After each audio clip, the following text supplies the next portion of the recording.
బడ్జెట్లో రుణమాఫీ 6 గ్యారెంటీలు సంక్షేమ పథకాలకు ప్రాధాన్యం ఇవ్వనుంది రేవంత్ సర్కార్. ఇప్పటికే 4 నెలల ఆదాయ వ్యయాలపై స్పష్టమైన అవగాహన ఉన్నందున వాస్తవ పద్దునే ప్రవేశపెట్టడానికి సిద్ధమైంది.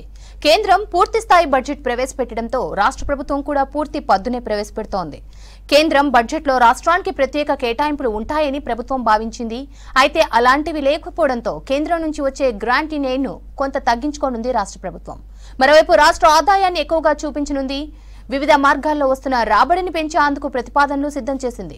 గతంలో ఉన్న లోపాలను అరికట్టడంతో ఆదాయం పెరుగుతోంది.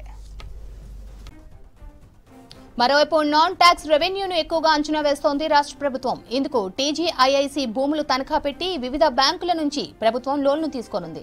అసలు రాష్ట్ర సొంత ఆదాయం ఎంత, కేంద్రం నుంచి ఎంత వస్తోంది, ఇతర ఆదాయ మార్గాలు ఏమున్నాయి, అప్పుల ద్వారా ఎంత రానుంది అనే వివరాలతో పాటు 6 గ్యారెంటీలకు ఎంత ఖర్చు అవుతోంది, ఇరిగేషన్ ప్రాజెక్టులకు కేటాయింపులతో పాటు రుణమాఫీకి, రైతు భరోసా నిధుల సర్దుబాటు వంటి వాటిపై బడ్జెట్లో స్పష్టత ఇవ్వనుంది రాష్ట్ర ప్రభుత్వం.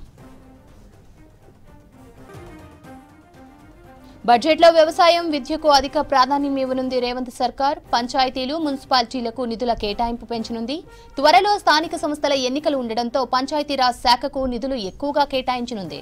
రుణమాఫీకి 31,000 కోట్లు, రైతు భరోసాకి 14,000 కోట్లు, రైతు బీమా, పంటల బీమా, విత్తన సబ్సిడీకి పెద్ద ఎత్తున నిధులు కేటాయించనుంది. విద్యారంగానికి కూడా మంచి కేటాయింపులు ఉంటాయని సమాచారం. ఇరిగేషన్ 25,000 కోట్లపైనే కేటాయించనుంది. మూసీ రివర్ ఫ్రంట్ కు బడ్జెట్లో నిధులు కేటాయిస్తారని సమాచారం.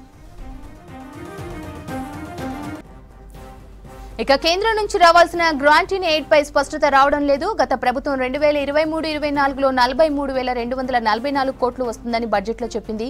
కానీ 10,000 కోట్లే వచ్చింది. ఏడాది ఫిబ్రవరిలో 2.76 లక్షల కోట్లతో ఓటాన్ అకౌంట్ బడ్జెట్ ప్రవేశపెట్టింది రేవంత్ సర్కార్. ఇప్పుడు కూడా దాదాపు అంతే మొత్తానికి బడ్జెట్ ప్రతిపాదనలు ఉండనున్నాయి. జీతాలు, అప్పుల కిస్తీలు, వడ్డీలకు అవసరమైన మేరకు ప్రతిపాదనలు చేయనున్నారు. ఈ ఆర్థిక సంవత్సరంలో ట్యాక్స్ రెవెన్యూ 1,70,000 కోట్లకు పైగా వస్తుందని అంచనా వేస్తున్నారు.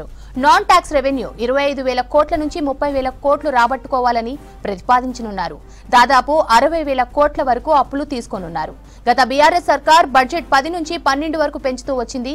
అయితే ఈసారి అంకెల గారడీ చేయకుండా ఎంత వస్తుందో అంతే పెట్టుకునేలా కాంగ్రెస్ సర్కార్ ప్రతిపాదనలు సిద్ధం చేసినట్లు తెలుస్తోంది.